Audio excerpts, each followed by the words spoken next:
Siapa sangka, raksasa tekstil ini akhirnya tumbang. PT Sri Rejeki Isman Tbk, Sritex, yang dulunya menjadi kebanggaan industri tekstil Indonesia, kini menghadapi kenyataan pahit, tutup total pada 1 Maret 2025. Lebih dari 10.000 karyawan kehilangan pekerjaan, tapi apa yang sebenarnya terjadi? Kenapa perusahaan sebesar ini bisa bangkrut? Siapa sangka, raksasa tekstil ini akhirnya tumbang? PT Sri Rejeki Isman Tbk, Sritex, yang dulunya menjadi kebanggaan industri tekstil Indonesia, kini menghadapi kenyataan pahit, tutup total pada 1 Maret 2025. Lebih dari 10.000 karyawan kehilangan pekerjaan, tapi apa yang sebenarnya terjadi? Kenapa perusahaan sebesar ini bisa bangkrut? Apa penyebab kejatuhannya? Yuk, tonton video ini sampai habis, biar kamu tidak ketinggalan informasi terkini.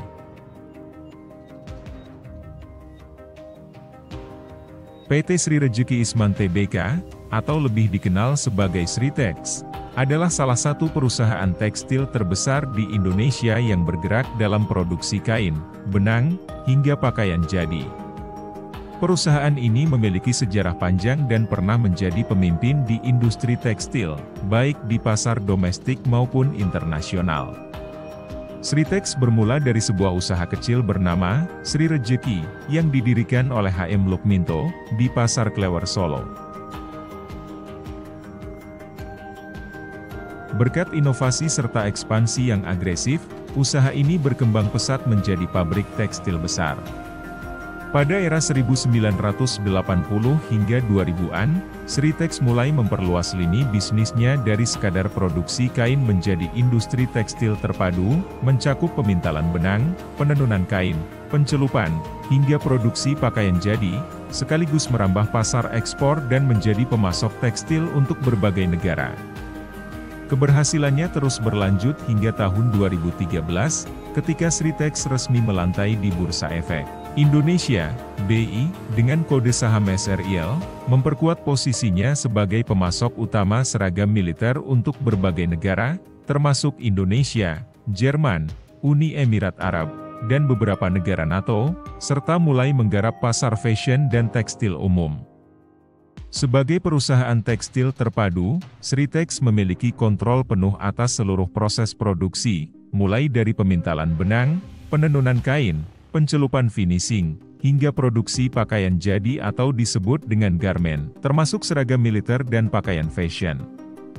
Pasarnya pun tidak terbatas di Indonesia, melainkan menjangkau lebih dari 100 negara, dengan pelanggan dari berbagai sektor, seperti retail, instansi pemerintah, serta perusahaan multinasional.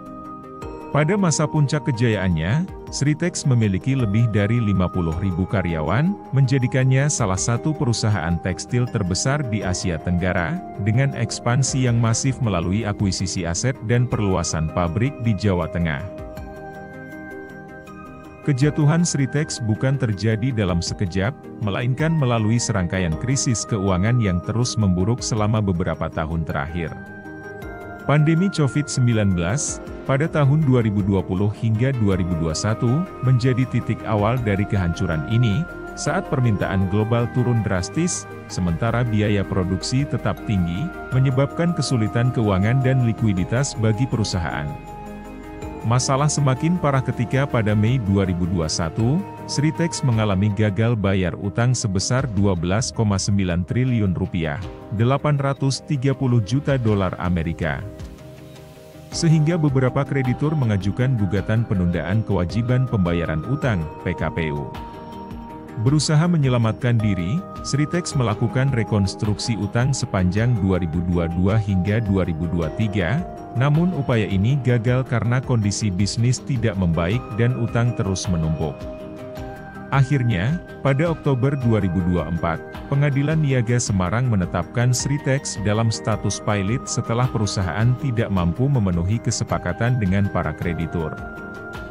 Sehingga keputusan ini berakhir pada penutupan permanen Sritex pada tanggal 1 Maret 2025, menghentikan seluruh operasionalnya dan menyebabkan PHK massal terhadap 10.665 karyawan. Bangkrutnya Sritex bukan hanya pukulan bagi para pekerja, tetapi juga menggemparkan industri tekstil nasional secara keseluruhan. Sebagai salah satu perusahaan tekstil terbesar di Indonesia, hilangnya Sritex menciptakan celah besar dalam rantai pasokan tekstil nasional. Efek domino pun terjadi, dengan banyaknya pemasok bahan baku dan mitra bisnis Sritex yang ikut terdampak dan terancam bangkrut. Namun, di tengah kegagalan ini, pesaing dalam dan luar negeri melihat peluang untuk mengisi pasar yang ditinggalkan oleh Sritex, membuka babak baru dalam industri tekstil Indonesia. Pelajaran dari kejatuhan Sritex. Bangkrutnya Sritex menjadi pengingat penting bagi dunia industri bahwa manajemen bisnis yang buruk dapat berakhir pada kehancuran.